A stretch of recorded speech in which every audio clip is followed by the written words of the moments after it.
je vais répondre à ce commentaire qui me demande en combien de temps tu as perdu du poids. Donc, pour ceux qui n'ont pas vu la vidéo, j'ai fait une vidéo où j'explique comment j'ai perdu plus de 20 kilos en adoptant l'alimentation cétogène. Et j'ai perdu ce poids en à peu près 1 an et demi. Je vais te mettre une photo de moi avant pour que tu aies une idée. Donc, j'ai perdu ce poids en à peu près 1 an et demi, sachant que quand j'ai commencé l'alimentation cétogène, bon, j'ai fait n'importe quoi au début. Pendant plusieurs mois, j'ai fait n'importe quoi parce que j'ai pas vraiment pris le temps de bien comprendre et comment ça fonctionnait. Et puis, voilà, avec le temps, les choses se sont mises en place. Et donc, voilà, j'ai perdu à peu près ce poids-là en à peu près 1 an et demi. Mais je vais répondre aussi à la préoccupation derrière cette question. Parce que derrière ces questions, en fait, se cache le combien de temps ça va me prendre pour perdre du poids. Et idéalement, est-ce que c'est assez rapide? Parce que c'est ça le point. On est dans un monde aujourd'hui où on veut perdre rapidement du poids, on veut que les résultats soient hyper rapides, on veut idéalement ne pas faire des efforts. Hein. C'est pour ça que les médicaments, les injections, etc., les Ozempic, on le vend en poupe parce que oui, on veut perdre du poids rapidement, même si ça détruit notre santé, on s'en fout. On a pris 5 ans pour accumuler ce poids, mais on veut le perdre assez rapidement. On veut le monde idéal. Mais s'il y a une chose que mon parcours en alimentation cétogène m'a permis de comprendre, c'est que la priorité, en fait, c'est pas la perte de poids, c'est ta santé. C'est ta santé. Tu vois, et ta perte de poids, au final, elle est au service de ta santé.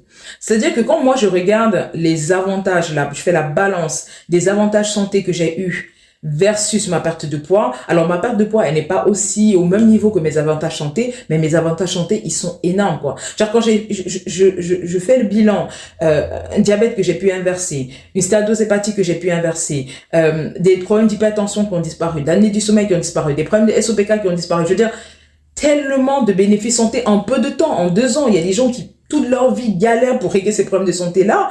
En 2 ans, je règle ça, mais ma perte de poids, elle est secondaire. Alors oui, elle n'est pas aussi élevée. Oui, j'étais frustrée aussi des moments parce que je disais, ah, mais je voulais perdre plus rapidement, etc. Mais quand je fais la balance, il n'y a pas photo, quoi. La perte du poids, ben, elle va prendre son temps pour monter petit à petit. Ça va me prendre beaucoup plus de temps que les autres. Mais on s'en fout, on n'est pas là pour se comparer aux autres. On fait son petit chemin, on fait son petit parcours et on regarde si on continue toujours à être en santé, etc. Parce que at the end of the day, l'objectif, c'est pas d'être mince. L'objectif, c'est de vieillir en santé. Genre, la santé n'est pas synonyme la minceur n'est pas synonyme de santé. Autant pour moi, vous allez à l'hôpital, vous allez trouver des minces, hein. Vous allez trouver des minces dans des états de santé vraiment tristes, quoi. Donc, vous allez trouver des minces à l'hôpital, vous allez trouver des obèses, vous allez trouver des jeunes, des vieux, des hommes, des femmes. Donc, c'est pas ça. Et ça, vraiment, je suis très contente d'avoir pu déconstruire cette obsession de la rapidité et de la transformation physique. Parce que, voilà, à chaque fois qu'on parle de perdre du poids, on est focusé sur la transformation physique, sur le porter sa petite robe sexy. Oui, c'est bien, c'est très bien, on veut tout ça. Et moi aussi, je veux ça, mais je veux dire qu'à un moment, quand même, il faut remettre les priorités à la place.